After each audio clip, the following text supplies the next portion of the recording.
রাজশাহীর তানোর উপজেলায় গভীর নলকূপের গর্তে পড়ে যাওয়া 2 বছরের শিশু সাজিদকে উদ্ধারে ফায়ার সার্ভিসের অভিযান অব্যাহত রয়েছে।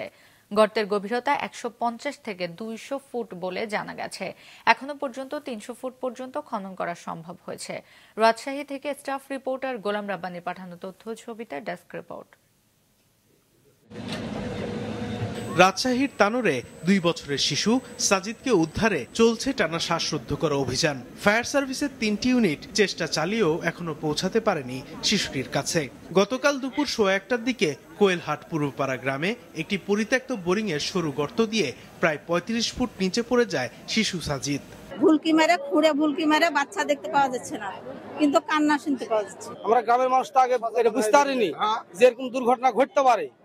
এখন দুর্ঘটনা ঘটলো, আল্লাহ দিলে এবার থেকে সচেতন হবে মানুষ। স্থানীয়রা প্রথমে নিজ উদ্যোগে উদ্ধারের চেষ্টা চালান। সে সময় গর্তে কিছু মাটি ধসে পড়ে পরিস্থিতি আরো জটিল হয়। খবর পেয়ে ফায়ার সার্ভিসের তানোর, চাঁপাইনবাবগঞ্জ ও রাজশাহী সদর স্টেশনের 3টি ইউনিট দ্রুত ঘটনাস্থলে পৌঁছে উদ্ধার অভিযান শুরু করে। শিশুটিকে জীবিত রাখতে গর্তে পাইপ দিয়ে অক্সিজেন সরবরাহ করা হচ্ছে। স্কেভেটর দিয়ে পাশের মাটি খনন করা হলেও গর্তের সংকীর্ণতা ও গভীরতার কারণে উদ্ধার অভিযান আরো সময় সাপেক্ষ হয়ে উঠেছে। বাচ্চাটাকে ভেন্টিলেশনের ব্যবস্থা করা হয়েছিল যেন তার অক্সিজেন সাপ্লাইয়ের কোনো ঘাটতি না হয়, এবং সাথে সাথে আমরা অ্যাম্বুলেন্স এবং মেডিকেল যে সাপোর্ট সেটা সবকিছু রেডি রেখেছিলাম, ডক্টর সহ, যেন বাচ্চাটাকে জীবিত উদ্ধার করা গেলে সাথে সাথে আমরা তাকে চিকিৎসা দিতে পারি।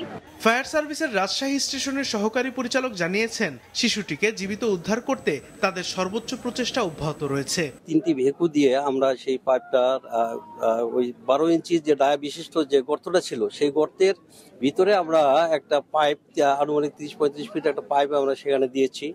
6 ইঞ্চি ডায়া বিশিষ্ট পাইপটা আনুমানিক 35 ফিট কাছাকাছি যাওয়ার পরে পাইপটা আর নিচে যাচ্ছে না। তা আমাদের একটা ধারণা হয়তো বা এখানে বাচ্চাটা থাকতে পারে, কিংবা কোনো কারণে হয়তো পাইপটা আটকে যেতে পারে।